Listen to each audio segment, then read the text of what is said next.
Today, we're reacting to the Xbox Showcase live stream and all of the awesome games that were just shown off. What were the biggest games of the show? Which games made us cringe? And most important, what grade would we give the Xbox Showcase compared to the PlayStation and Summer Game Fest? Stick around to find out.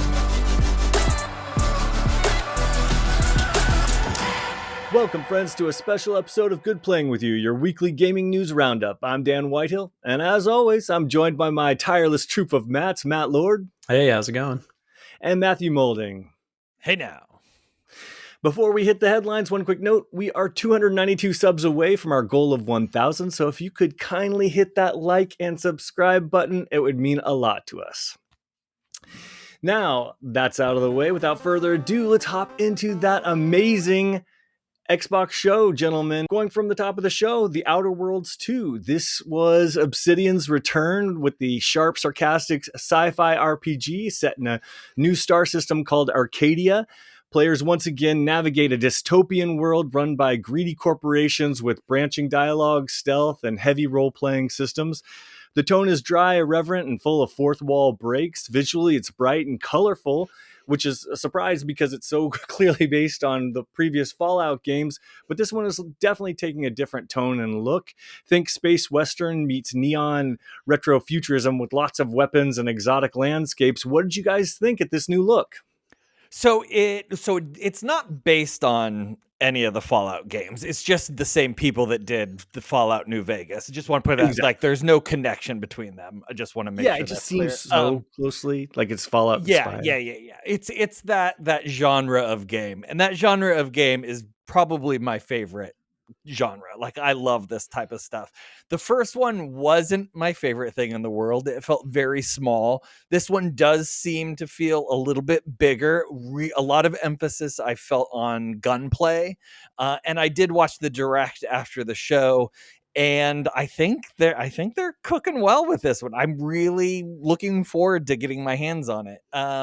And just to note too, something that's not as good is Game Informer posted a bit ago that this will be Xbox's first $80 game, they say. Ooh. So this is going to be the one that starts everything for Xbox, but we're going to get it for free because of Game Pass. So I'm looking forward to get my hands on it. Yeah, man, $80. That is just a blow to this one. Thanks, Nintendo. I know, seriously. Mm-hmm. Despite, it trying to move away from Fallout a little bit, I still got so much Fallout vibes, even including like the slow motion shooting at the end or when you're like attacking. I did like that they showed off a what seemed to be like a nice variety of weapons. I thought that was cool. So like, at being a first person shooter fan, I was into that. I never got my hands on the first one because, like you were saying, Moulding, I heard it was just kind of like felt small. Might as well just it's like Fallout Light. That's how I would. And I always just feel like if I'm going to play a Fallout type game, I'm going to fire up 3 or 4. Yeah. And so that was sort of my take. But this looks like you're right. It does look like they're going in the right direction with this one. So nice, pleasant surprise in the show for sure, especially to kick it off. I agree. This one had a lot writing on it, gentlemen, because this one is their big fall game. As Moulding noted, $80 coming towards the end of the year. This is their big, like, hey, pay attention to us, other than Call of Duty, which we'll get to later on the show. Yeah. But this is their like big meaty game that I'm like getting for Christmas. And I'm like, I don't know about this one. Like, didn't love the first one, but this looked different. This looked like they took a little bit more time on it. There's a little bit more refined. It obviously had color for once. I'm looking at you, Fallout.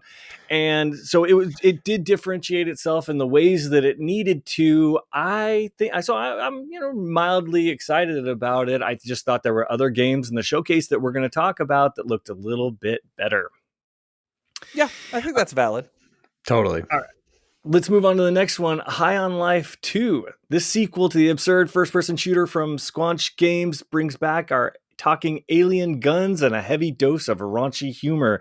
This time, the world is pulpier, more surreal, and with segments that look like a comic book almost. And there's even a skateboarding for new traversal options, environments that are vivid and exaggerated and weird. Imagine playing Doom while watching a Rick and Morty episode at 2 a.m. That's essentially the tagline there. What did you guys think about that? Did you like the first one, and what did you think of this? I have only watched a little bit of like gameplay from like streamers for High on Life. I wasn't like didn't fully believe in the Rick and Morty humor of the first one. I think that was why I was just like, I don't know if I can jump in there. But this, as weird as it was, I like the skateboarding combination of genres. Honestly, I feel like could work in the strangest way. I was like, okay, this looks kind of interesting. Being a skateboard fan, I thought, okay, they're trying something a little bit new that could work in their favor. Moldy? Absolutely not. I hated the first one. I thought the first one was miserable. Maybe if I played it on mute, have those guns talking to you and making those jokes that entire time, it drove me out of my mind. That was my concern. I could not make it through that. It's like as if Deadpool is in your ear the entire time, just quipping as you're trying to play. Nope, not for me. Not interested. Your boy Ryan Reynolds just chatting you up in the ear. Exactly. I wish he was my boy. But colorful. I'm sure it is going to be fun for people who like that humor. It's going to be great for them. It's not my cup of tea. Well, I gotta say, I'm more interested in this one than the Outlands or whatever the last one was. Outer Worlds. Sorry about that. It's just don't even know the name of it. Well, it's it came out during Outer Wilds, so I get them confused all the time. But it's so easy to confuse. And I know that everyone is in love with them because they made New Vegas, which is everybody's favorite Fallout. But they never I don't know. The last one was so bland and so boring, and so this one was a nice punch in the face. And when we saw those weapons and all of the creatures that he was picking up, like the turtle with the fire coming out of his mouth and that sort of stuff, it was like, yes, this is a welcome return to my friends and people that I have played with before. I am way into this game. I thought the first one was such a nice surprise because it was doing something different. And this one seems to be more of the same, even better, with more weapons that can chat to me. So I'm perfectly fine with this one. I'm excited. And I think this is more interesting and right up my alley than the Outer Worlds is. So everyone, I do completely appreciate that a different take on the first person shooter. That I give full credit for them. But as soon as you pick up that turtle, it's going to be like, oh, it's getting hot in here, and then spray that fire. Like it's such stupid humor. I can't deal with it, and I don't want to.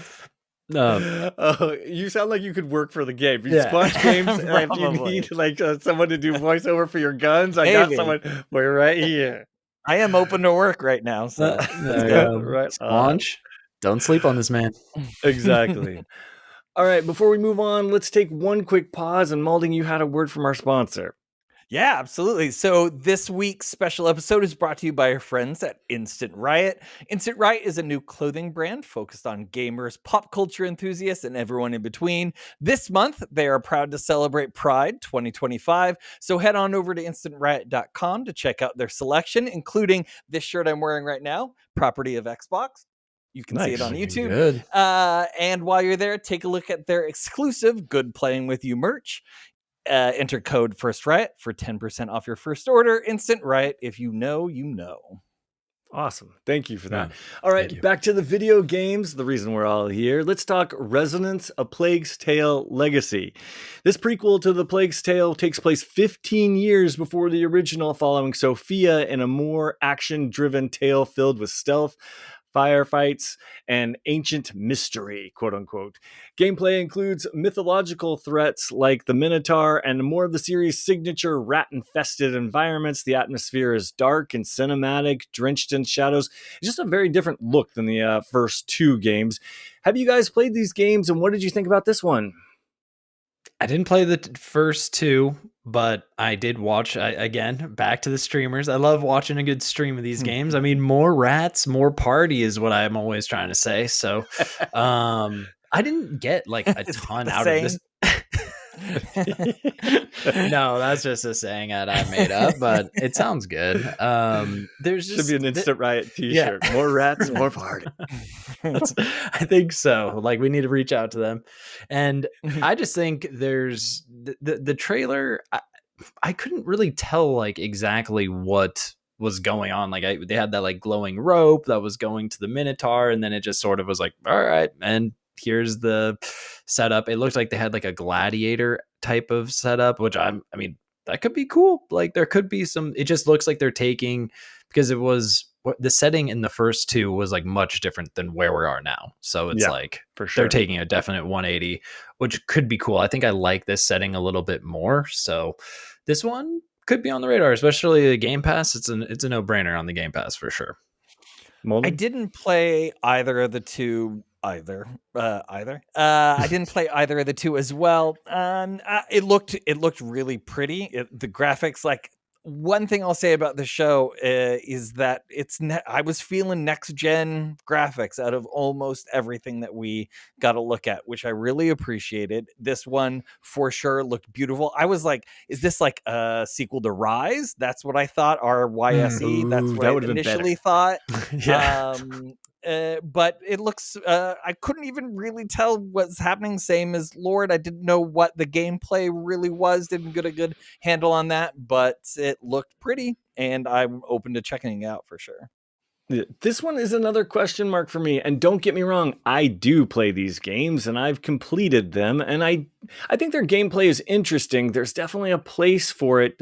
It just seems to me that the settings that they keep picking don't lend themselves to the mechanics that are in the game, and the stories that they're trying to tell don't always gel. The last one, Molding, you would have hated. There was you're this girl and you've got this little kid that you're like, you're escorting someone. Absolutely not. I know. But on top of that, speaking of guns that won't shut up, the little kid has like literally one line, and it's Amicia. Your girl's name is Amicia. Amicia. I'm telling you, he's Amicia-ing all. I have Amicia PTSD from playing the last game because your companion character kept screaming Amicia, and I can't even. So I'm scarred for life based on the second one. But this one, at least that kid's not screaming Amicia at me, and I do like the mythological creatures. I'm gonna give it a chance. At least it isn't Hellblade, which I'm like. Oh, no, like that's what I mixed in my head too. I was like, when they said Plague Tale, I thought Hellblade. I'm like, oh, geez, another one of these. But thankfully, I got my stuff together. Yeah. No, I know. That's exactly what I thought too. I was like, well, I'll play it again, but at least it's not Hellblade. So yeah, agreed. Not Hellblade. Yeah. All right, so let's move on to the next topic, which actually isn't a game, it's a handheld. And right before we talk about that handheld, we should mention that we just did an amazing live stream on the Switch 2 handheld. It's a 4-player Mario Kart Madness, and it's available now on our channel. If you had a chance to check it out, it's amazing. The 4 of us, the 3 of us, and then Chad Kinselmo joined us for 4-player Mario Kart Mayhem. We ran through each cup, and did we unlock the Rainbow Road? You're gonna have to tune into our live stream to check it out.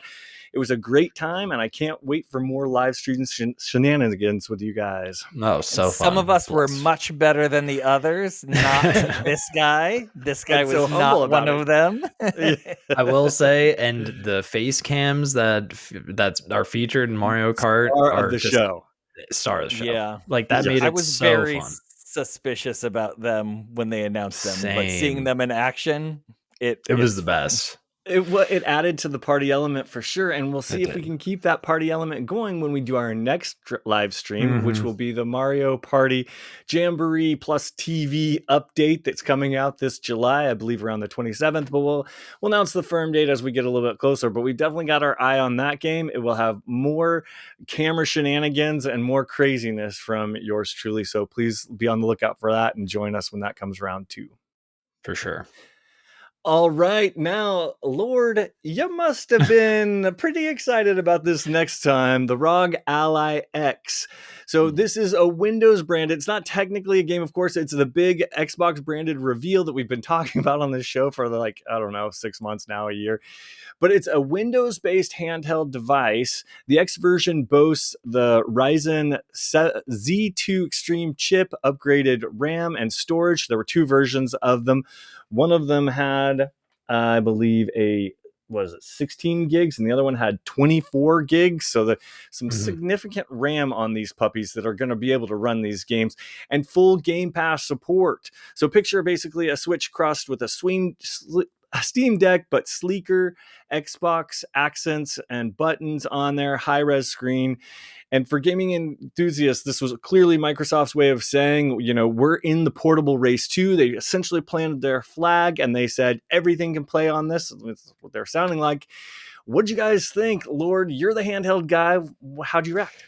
I was very surprised, or I just couldn't believe they revealed this. Like, it's finally here. We got to look at it and see it.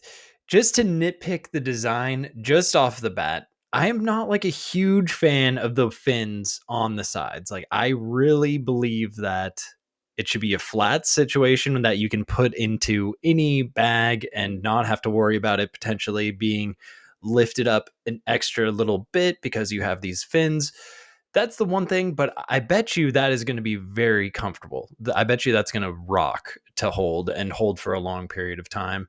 And but on top of being able to play Game Pass, this thing will be able to access your Steam account as well. And so you'll be able to play Steam games. And that, to me, is another huge win. Now, the price of this thing could be the variable that I think could make it still be like, it could send it behind the Steam Deck, unfortunately. So that's really, but I'm very excited to being able to play a Windows machine without having to go through Proton and all these different things, Linux workarounds.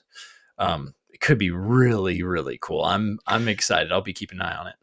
Okay, I mentioned the RAM because I liked it. Like, I thought that it was good because they have two versions, but I've neglected to mention that one of them was a half a terabyte, the smaller one, and then the other one is a full terabyte. Do you think that those are enough for games today, or will we be okay on these handhelds, or will we download a lot? Just for reference, I have a 256 gigabyte in my Steam Deck, and then I have a terabyte SD card. I'm assuming this is going to kind of be the same thing. You're going to be able to get a little SD card in there and you'll be good to go. Play the games off there.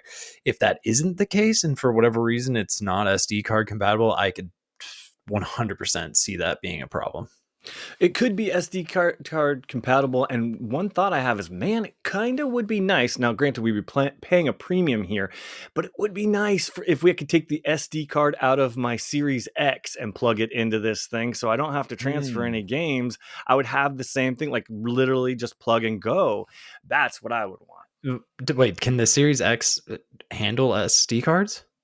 It's got that proprietary Seagate that they charge way too much for. Yeah. But they're easy, totally. And you just slide them in and out. So they're kind of big, but I mean, this puppy could take it. Yeah. I mean, if there's some sort of like adapter or something, I mean, that could be really cool. I love transferring files just with I do that all the time between my machine and this Steam Deck, so like save files and just different games. So if they could do something like that, I think that would be also a nice quality of life. Agreed. Molding. Let's hear your opinion. You haven't said it. I don't care about handhelds. Here's the things that I did like. At the end, they had what's his name, big Xbox guy who's on Ozempic now. What's his name? Phil Spencer. Phil Spencer. They had him holding it. He looked great. Yeah.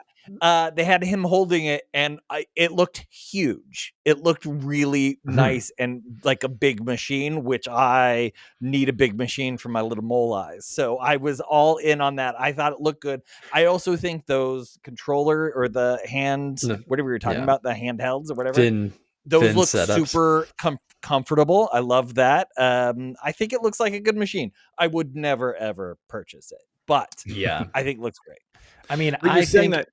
Just to clarify for the audience, you're saying that you would never purchase it only because you're not a handheld guy. Only because I'm not a handheld person. Yeah, okay. I don't want to. I have no desire to play games on the go. Yeah, I just don't. But for people who do, I think it looks like it's a good entry. Timing might be bad for them to put it out now with the Switch 2 hitting records on its release.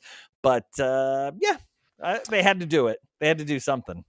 Lord, I cut you off. No, you're good. I'm just saying, I really am just kind of going back to the price point because, I mean, I want this to be something I own. To be honest, I would not mind having it in something I'm like, okay, I'm there. But if it's going into the $1,000 range, then we're probably going to start having a problem. I think. Yeah. Ridiculous. I think you are both 100% correct. I think Molding, I also am not the biggest handheld guy, although I must say I just did buy the Switch 2 handheld, and what did I think about it? Well, we'll be giving you a full review next Thursday or Friday on our regularly scheduled podcast, so you can look forward to that. But when it comes to this device, when I finally saw the Xbox device, I was like, wow, I know I had bagged on it before, but like seeing it in the flesh, like it looked a lot better and viable than I would have thought. The timing is suspect, but it all comes down to what Lord said. It's the price. That will make or break this device. Will it be a casual pickup, like if you save a little bit, or is this something that's out of league for the casuals and only for the hardcore whales? That is really what's going to determine the success or failure, because it does look beautiful, and I'm curious to see. I want them to succeed. I think this could be a really neat thing, and they need a dub, and a little competition with Steam and the Steam Deck right now, and Nintendo. I think all three of those would be great. So if this is a nice addition and it becomes a success, I think we'll just see better stuff, like better updates, better maybe hardware updates from both Valve and Nintendo. Agreed. One final thing, I'd always been guessing that this was going to be an online only device. They did mention that you could put it natively play yes games. Thank gosh. I'm glad that they did. That was a huge component for me. I would never buy like a cloud-based device. No. I agree. Very good point. All right, let's move on to the next game, which I am the most hyped about, and I've been talking about on this podcast for the longest time, and now I get to talk more about it. It's Blood of the Dawnwalker. This new vampire action game gives us that gothic energy.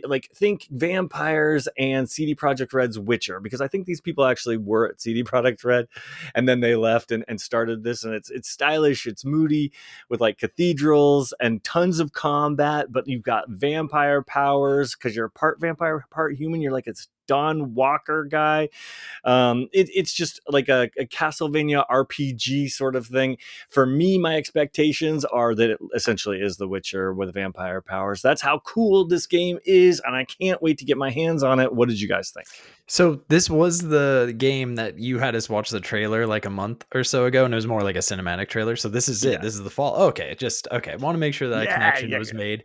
I really thought this game looked cool. It reminded me of like an OG like Xbox like One game, Legacy where of Kain kind of like a Legacy of Kain type of thing. That really did, like, some of the, like, you do weird stuff in game, you're like slitting your wrist and it's like melting people's faces. I just felt like that kind of stuff was things that were really popular, like mechanics that were just a little more unique, and like you just don't really see that quite as much in this day and age, and like walking up the walls with the really cool camera angles. I thought it looked great. This was a definite standout of the show for me. Yes, I think it looks great as well. Another one where I'm like, ooh, I'm feeling some next gen graphics finally. I like that it's different than a lot of the other action RPGs that we've been seeing. I don't think it's a Soulsborne type of game. I think it's going to be an action. He teleported. Anybody that teleports immediately, I get very excited because I love that conceit. Yeah, I'm in it. Vampire is great. How can you go wrong with vampires? Agreed. Yeah, this was definitely a standout of the show for me too. I was like, oh man, when I was taking notes from watching the show, I was like, I told this guys it's great. Oh, I'm vindicated. This is amazing. So hopefully it sticks the landing, because I have been crowing about this one a little too long. But this action like gameplay look really, showed that it was headed in the right direction. Here's my nitpick. I want vampires with 2 fangs. I don't want vampires with a full mouth of fangs. That's my only nitpick. Good point. That is you would really injure your victims if you had a full mouth of fangs. It's just not sanitary or nice. I agree. That's just uncalled for. Yeah, agreed. They need to dial back their fangage, but other than that, A+. And speaking of games that finally gave us a show of gameplay and probably deserve an A+, Clockwork Revolution. This steampunk shooter from NXL is heavy in atmosphere, with a Victorian futuristic city, gears and pipes everywhere, and a mysterious time-altering mechanic. It's part like narrative RPG and first-person shooter with like serious echoes of Bioshock Infinite, but it showed that it can stand on its own with its city design changing by your decisions and all of the different dialogue and design choices. Seriously impressive trailer, gentlemen. What did you guys think? I want to take this one because I think this is the best video game trailer I have ever seen in my life. This one had me from the very beginning. The pacing of it was incredible because it started out with a little story, some jokes. You got to see the steampunk kind of atmosphere. You got introduced to possibly the main villain right away. You're like, what am I watching? Then you get to see how your character is kind of created through those decisions it looks like you make. Then you get to see a little gameplay. You get to see some guns. You get to see some gunplay. How the mechanics of looks like you get to build your own guns there, and then the whole thing with the time just had me. I was there before, but then when they brought in the aspect of changing things through time, I cannot wait to get my hands on this game and see what they do with it because it looks incredible to me. Yeah, I mean the time rewind and like environmental manipulation is always something that is pretty tough to stick accurately. So I'm hoping they really have that locked in. I agree with you though, Moulding. They told a really great story with the trailer. It's a little bit like what's up with these jokes a little bit because they're a little not cringe, but there's the It was writing very was British. British. It felt British humor. Oh, come on. The joke about the brains on the candlestick was Yeah. brilliant. It was such sharp writing. I couldn't believe it was so smart. It was it was. Yeah, no, it was good. This super steampunk. I thought they were like there. They locked that in really hardcore. So I definitely saw the similarities with like Bioshock Infinite type of environments. Dishonored, lots of Dishonored influence Dishonored. in there. This one definitely, I mean, this is one that you need to, keep your eyes out for because you're right. It looks like it really could have everything of like a game of the year type of contender. I 100% agree. I'm going to echo the same sentiment that you guys did. This one blew me away. And the awesome thing here was like similar to Silent Hill F. When I first saw the trailer, I saw the trailer for this and then that I was like, oh, okay, fine. I don't really get it. This one struck me too Bioshock Infinite. I'm not like, what are you doing here? And then similar to the other show where Silent Hill F showed off the gameplay, I was like, oh, hey, that's kind of cool. And this one did the exact same thing. It peeled back the layers and it showed how things worked. And one of my biggest complaints in the world is the Bethesda talking system, but two static standing heads where they're just talking like this to each other without emotion. And this they're looking cool. at someone off screen and they're like this. Yeah, exactly. Yes, and the camera static. Stone cold. Yeah. This one was nice. You got to select what you wanted to say, and then it appeared as if the characters then performed almost what you had selected in a more dramatic way with different camera angles. And I was like, thank God, no more static faces. Now, I'm not saying the whole game's That's a going to be really that way, good call. but doggy, it was just such a breath of fresh air. And then this one has me excited for all the reasons that you guys said, but also that static face reason too, because that was a nice change. Oh, agreed. It's a good call. All right, moving on. The same thing could be said about this one. I gotta say, Cronos the New Dawn looked a lot better in this trailer than previously. This one is a psychological sci-fi horror game that leans into the dreaded and surreal visuals. Picture like dim corridors. And I kept saying Dead Space on Earth situation. It's like distorted space environments. It's got its color palette is cold and eerie, lots of steel, mist, and unnatural lighting. It also had some control elements in there, but what did you guys think? This one looked scary. They locked in with this one. I thought they showed off some interesting little pieces to the gameplay. It seems like you go through like the traveler was listening to that voice log and you got all these different voices. So my take on that is you're going to be going back in time and you're going to be taking on different identities each time you go back in time. And that could be cool. That could be an interesting gameplay mechanic. And I just thought, wow, the visuals in this one look intense, and the monsters look creepy. I thought they did a good job with the little voice log. Everything was eerie, and I was here for it. This one looks good. This one's up on my list of keeping an eye out for. Whereas the PlayStation show had a lot of games that felt like this, but were the gothic horror kind of feeling to it. This show, I felt, had more of the sci-fi games, the sci-fi elements to these games. Mhm. And I like that a lot. However, if you were to put this game next to 3 other games of a similar genre, I'm not sure how well I'd be able to tell them apart from each other. Even us talking about it now, I'm like, I remember watching it and I remember enjoying it, but I can't pull out any specific details about this other than the guy kind of looked like he was wearing a spacesuit the whole time, right? He had like a big helmet. So that that stuck out on me. I'm not as jazzed about it as you guys seem to be, but I think it looks like it could be fun, and I'm looking forward to getting my hands on it too. Well, for me, this one, it always made me a bit nervous. The first time we took a look at it, we only saw, cutscenes, and I criticized it by being only red and black, and it has a little bit of yellow. And that's those were my exact words when we described it the last time we saw it. But this time we actually got to see some more gameplay, and it's the same narrative that Mulding sings all the time. I have to see the gameplay because it changes everything for me when I get to actually see the game being played.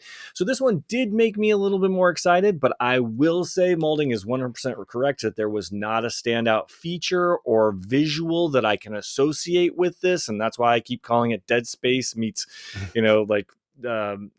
on Earth or whatever, and Control-ish, because it just doesn't stand out on its own yet. This is a team blooper, and I've just never, the Medium didn't hit for me. The Silent Hill 2, they made some significant mistakes, but it was kind of pretty. And then they've got this one. Like, I know that they're just pumping them out, but they're not always batting 1,000 here. So this one has me a little sus. I want to love it because I love survival horror, but this one, I need to see a little bit more. It's not a day one for me quite yet. Fair. All right, let's move on to something a little bit lighter and brighter. Aniimo. This is like another Pokemon style monster catching game and kind of looks like Pal World 2. It's more stylized, cell shaded art style. The creatures are round, expressive, and super marketable. That's for sure. But they could also be ripping off from Pokemon too. Environments range from forests to beaches with cartoony pastel palette. It's a cute and cheeky little game that walks the line between homage and lawsuit bait, as you might say. Yes. But it was a nice breath of fresh air compared to all of the dark sci-fi sort of stuff that we saw. What did you guys think? Yeah, I wanted to definitely talk about this because it looked to me, I thought it was Power World. I was like, okay, they're good doing like some sort of Power World, like revamp maybe. And I'm like, oh, wait, no, this is a brand new game. And I'm like, wow, Nintendo's going to be all over this ASAP because definitely felt very Pokemon-y, felt very Power World-y. And I was just like, well, if it is a multiplayer-esque, Power World style game, are we jumping in there? What's going on? Are we playing this together? Like we hit Power Player? I don't know if I don't know. I didn't see I couldn't tell. Did you guys get any if it is multiplayer? I'm definitely open to a good monster collector. Like, there's a reason the Pokemons have been around forever and we were all raised on them. It's because catching monsters and fighting with them is a good time. I need to see a little bit more about this one. Also, like I was saying in the last game, what makes this one different? Mulding, what'd you think? The same exact thing that Lords. I was watching it the whole time, assuming I was watching Pal World, like a Pal World DLC or a new game called World of Pals. That's going to be their follow-up game. Like, that's completely what I thought I was watching. One of those dinosaurs was the exact same dinosaur, the big long green headed one, like looks like a brontosaurus. That was like the exact same dinosaur that you capture in Pal World. So the whole time I thought that's what I was watching. I completely agree with the sentiment, whichever one of you said it, that with all the dark, gothic, horror, sci-fi, blah, blah, blah, all of a sudden you just got this breath of kind of fresh air of a colorful world Yeah. with, cute little characters and stuff. So I was all about that. And I really enjoyed my time with Pal World. So yeah, I'm open to trying it out for sure. Maybe they're just trying to give Pal World a taste of its own medicine, like they did Nintendo. Yeah. They're like, we're gonna rip off everything of Pal World. They can't even take us to court because, like, we already, right. Like, we already be a ripped bunch off of hypocrites. Yeah, exactly. Like, it was such an interesting one. I seriously could have sworn it was a Pal World, but we'll see what happens there. Let's transition to something a little bit stranger. There are no ghosts at the Grand. Now this, well, if Pokemon Aniimo felt very Pokemon, this one feels very unique, I'd say.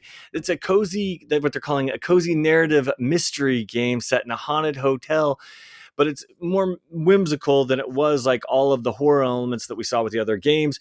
You use a magical restoration gun to renovate rooms, uncovering secrets, and part of the hotel's supernatural past. It's colorful, soft-edged, full of musical interludes and dreamlike puzzles. Imagine kind of like a Luigi's Mansion meets Hotel Dusk, but way more vibes. It was definitely a unique one. What did you guys think? The whole time I'm watching this, I just was like staring at it because I had no idea what the F I was watching. It looked cool. It was speaking to me at some level, but I had no idea what language it was speaking.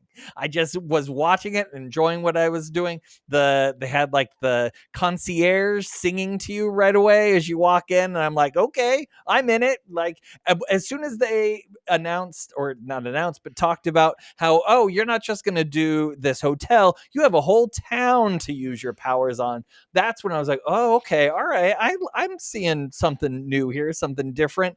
And then of course they topped it off with the title that is the longest video game title I think I've ever heard. And all of those together with this WTF kind of element to it has me really intrigued and looking forward to it.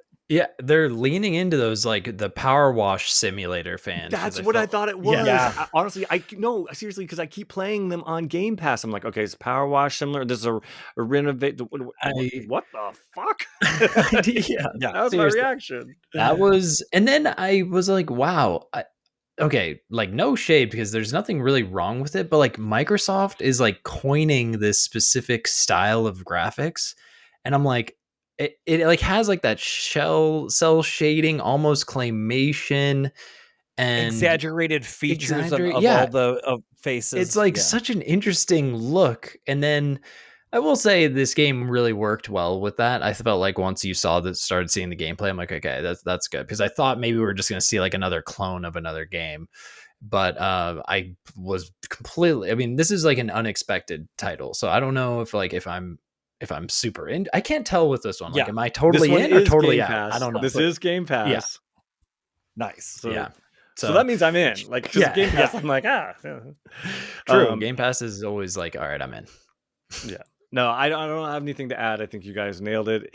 It's I thought it was basic, and then once it went further and it became very, as Moulding said, WTF, I was like, okay, I'm in. They are doing something new here, and this is exciting to me. I have no idea what they're doing, but I'm excited to find out. And it has a cheeky little cat. So that's what everyone likes. I don't like people singing. I mean, I hate musicals, but other than that, I like guns talking to me, but not people singing to me. It's a thing. I like cats talking to me, but not guns. We're fickle. Yeah, exactly. All right. Well, the show ended with, let's say, not too big of a surprise when it came to their one more thing. It was Call of Duty. I guess the one surprise would be that it's Black Ops 7, so they're doing back-to-back Black Ops for the first time. But we got to see, a handsome Milo Ventimiglia walking into a kind of like research Apple, Microsoft sort of place, seeing new technology on how it's being applied. And then there's no idea what this game was, and then all of a sudden, bam, it spins around, the camera comes to him, and it's Call of Duty. And I'm like, okay, that is one hell of a weird intro, but it looked interesting. And then they showed different clips of different things with the military convoys and raids and fiery explosions, and then there was even some glimpses of some zombies. What did you guys think about this one? This one, to me, like, I felt like we already got this game with Infinite Warfare. So it's like, Mm. it was weird. Like you have all the robots and the AI. I'm like, wait, this is something we've seen before, but I wasn't sure if we were looking at Milo for a second. I was like, is this who I think it is? Like, this is us. Star is joining the Call of Duty fray. And I don't know. I just felt like this trailer to me was like completely misleading. I thought we were looking at a horror game. It was very weird. Like the world is rotating and he's emerging from like a container box upside down. There's vines and muck everywhere. It just, and all of a sudden Call of Duty. I'm like, that, I don't know, like is just a confusing teaser. So I'm very much on the fence about this one. Milo might give Jason from Grand Theft Auto the run for his money as the most attractive male video game character I've seen. Yeah, so I appreciated that. It's like they've been cranking out some pretty decent looking guys in these some hunky men. Yep, I have no problem with that. Definitely appreciate the Nine Inch Nails music in the background. Love that. I had no idea what I was watching. The only thing that I can say positively about this, other than Hot Milo, is that if this obviously is a Call of Duty game, it looks like it might be different than what we're used to. So they've got to do something with Call of Duty different each time. I can't play that same game over and over and over and over and over again. So something different, great, but I just didn't want that something different in a Call of Duty game. I wanted this to be a different game. But so we don't always get what we want. So that's fine. Sorry, because I'm just getting lost sometimes in all these different Call of Duties. They went Black Ops 6 and now they're just going straight to Black Ops 7. That's what it seems. So usually they switch developers every year. So Infinity Ward, and then what's the other one? There's a couple Sledgehammer, Raven. Sledgehammer. Yeah. So I don't know. Did they say which developer was doing this one? I don't think they popped up any logo. I didn't see if they did, but it's just weird. Yeah. Usually they'll go back to like maybe Modern Warfare, like a World War II, or like go back to World War One or something. Like give us, I don't know. I think they could have mixed it up more so, because to be honest, like I just played Infinite Warfare. I'm like, okay, there's drones. Like we're going back to the robot style, and just maybe they're just like the spin is Black Ops. So enjoy. Maybe. I just wish there were that reveal was a little bit confusing. Like I was like, are you trying to tell me there's going to be a real campaign for once in these? It's not just going to be scenarios and stuff like that. Is there a story campaign happening with this actor, or is this going to be? I think they said it's the first co-op campaign. I think or did I spot that? Maybe I'm mixing it up with another game. I could be. Don't listen to me. I'm into that. If they do that, then I'll be really stoked. I agree, because I'm always down for one of those. But I'll end it with that the whole time they'd pop up they popped up Bethesda's logo like 4 times, and none of them was Elder Scrolls 6 or the next one from Skyrim. And so I was just really like, oh, please let it be this. And then it popped up with that, and I'm like, oh, this is interesting. And then it was effing Call of Duty, and I was super disappointed. Yeah. Maybe next year, brother. Sorry. Maybe. Yeah.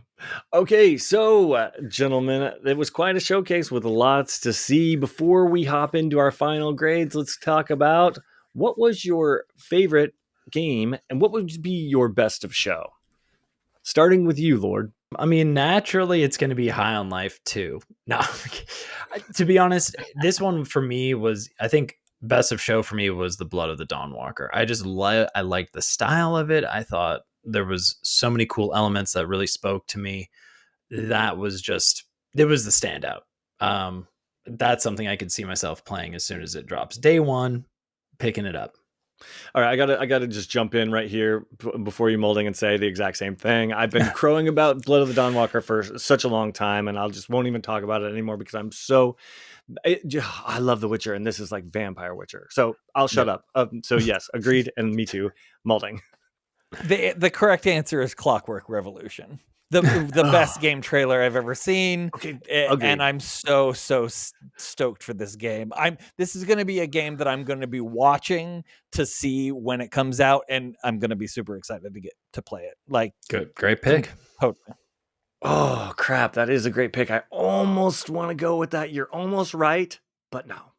I'm going Blood of the Dawnwalker. Yeah. No, great stuff. I can't wait to get my hands on that one too. There was just so much good stuff during the show. It was amazing. But now let's talk about the games that maybe we didn't mention, the ones that were a little bit sus. Which games did you think were the most cringe and didn't really maybe belong in the show or need a little more time in the oven? I'll do mine first because it's everyone's gonna disagree with it, but it's the Life 2 game, the gun game where they talk to you. What's it called? High on Life 2. High on Life 2. It's High on Life 2. And people are going to disagree with that because I can see how people love that game. For me, that is not, I have no interest in that game. And it's annoying. Really? That much? It fits well. It fits well with everything that they're doing because it's stupid comedy and guns, but no, not for me. For me, this one, it was Fallout 76 Gone Fission. That thing, whatever they were showing off there, they were harping on the fishing mechanic in that game. And I just thought, dude, you guys are way just like late to the party. Like fishing games were bad like 10 years ago. So I don't know. That was just weird. And they also like led that was like how they introduced the show also. Like it was like these people fishing for a long, the countdown was like people fishing. And I was just like, they're really like, they're showing this off. And it was sus. There's something weird going on there. And that was my standout. I agree with you, Lord, on that. Absolutely. Who wants to fish? And that game is, I love fishing. You love fishing in games? That's the most boring thing I have ever done in any game. Fishing is unique to the game, though. Like, I'm not looking to fish in 70. Like, I would never look to fish exclusively for Fallout. I don't mean to sound entitled, but my fishing is expected in my game, so I don't think it's a big deal. I've been fishing in games since Zelda 64, and so it's in every game that I've played, and the fact that they're making a super huge deal out of it makes me a little sus that they're not putting their efforts in the right place, because that's something that should have been there from day one. That's actually even better point. Yeah. Okay, wait, let me tell you about my game that I think is sus. Okay, and you can tell me how wrong I am, because I know I'm going to hit some nerves here. But I'm just going to put it out there. Man, Double Fine as a studio, I'm not so sure what's going on there. Look, I love Tim Schafer. He is so creative. Wasn't a super fan of the Psychonauts game that came out. I love the idea. I liked the first one, but then there's this one. I liked all their Candy Quests, totally fun. But then they do Seeker. And I'm like, look, I understand there's a need here to be artistic and weird, but sometimes you're being artistic and weird, and it just doesn't land for me. Oh, Keeper. Yeah, Keeper. See, I don't even know the name. Sometimes you're just being, thank you for that. Sometimes you're just being artistic to be weird and artistic, and it doesn't quite land. And that's exactly what I felt with Keeper. You are a lighthouse, but this is like platforming, and you're walking around and you have a bird. So that's what's moving your eye, and you're looking at stuff and revealing stuff. I just couldn't help but think, wow. If you just honed your creativity and put it in a direction that made sense, that was understandable and tangible, it wouldn't feel like a waste of time. This game feels like a waste of time and effort, and I feel bad for them. Agreed 100, because now this is all flooding back to me that they're talented. This is waste. I just think there's just some things where it doesn't, like, the game doesn't need to be that. It doesn't need to be a lighthouse jumping around. It could be really anything. And I think it could be much more appreciated in a different format. And so that was immediately like, what are they doing? Look, I've never played as a lighthouse before, and I never wanted to play as a lighthouse before. So no, thank you. No. We ask for different games, and they are giving us a different game to try out. And I appreciate that. Whether I'll play it or not is a different story, but I definitely appreciate a big swing. Definite big swing. You're right.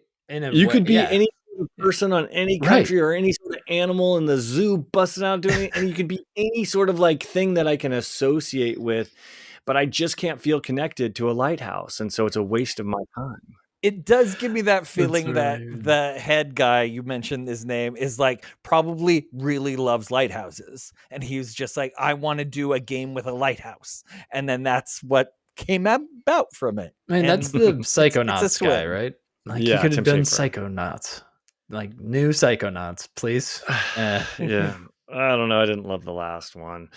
But yeah, so that was definitely, that one just didn't hit for me. But overall, I do think the show was pretty fantastic. I don't mean to influence you, but I would love to know, if you had to grade this show, what grade would you give it, Lord? I'm going B+ on this. I thought it was real up there. I mean, let's just say it blew the Sony show out of the water as far as games that I'm looking forward to. And I think I gave the Sony show like a C- or something. So this to me was easily a whole letter grade above. Lots of cool games that I was looking forward to in the mix. And I just think Malding, you mentioned something about just genre-esque games that are being shown off. I'm way more of a sci-fi guy. So everything that they were showing in this, I was on board with. So yes, very excited.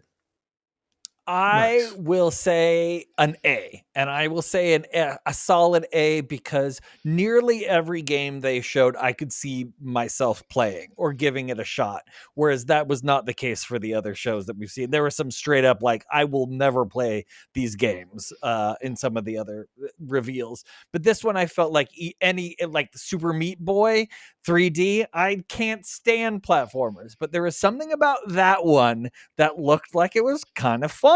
Like I could really give a tryout to. And the Pal Worlds Takeoff, like that looked good, colorful. Couple other platformers, I'm like, oh, okay, maybe I'd give those things a shot. Now, granted, I am wearing a Property of Xbox t-shirt. I am an Xbox fanboy, so take my opinion with a grain of salt when it comes to that. But I try to be pretty objective about what I see, and I think a solid A is warranted. Also, we got a little shadow drop of Final Fantasy 16 finally coming to the Xbox, so that was nice. It's available today. Love that. Yeah, I was really happy to see that all of the work that Xbox has put in for the last like 10 years of buying up things, I feel like finally is coming to fruition now. Yeah, I would agree with that sentiment so much that I will say A as well. I feel like Summer Game Fest and Sony just put the bar down so low. They were so boring. At least Sony knew it didn't have much to say, so it kept it brief. But Summer Game Fest, man, that's that friend that put too many drinks in and they never get to the effing point. And this show actually did have a point, and even games that might be mid are coming to Game Pass, so I'm not playing them. So I'm like, ooh, well, I'll give it a try. But it doesn't matter because there weren't a lot of mid games here. There were a lot of phenomenal games here. This show was the show we've been waiting for. It finally kicked off the whole summer game season. This was a standout show. It's one of Microsoft's best easily. Xbox needed a dub. They got a huge fatty right here, and I'm definitely giving it an A. Great call. Dan loves a fatty. I do. Yeah. Okay, I got a little carried away there, but it was a really great show.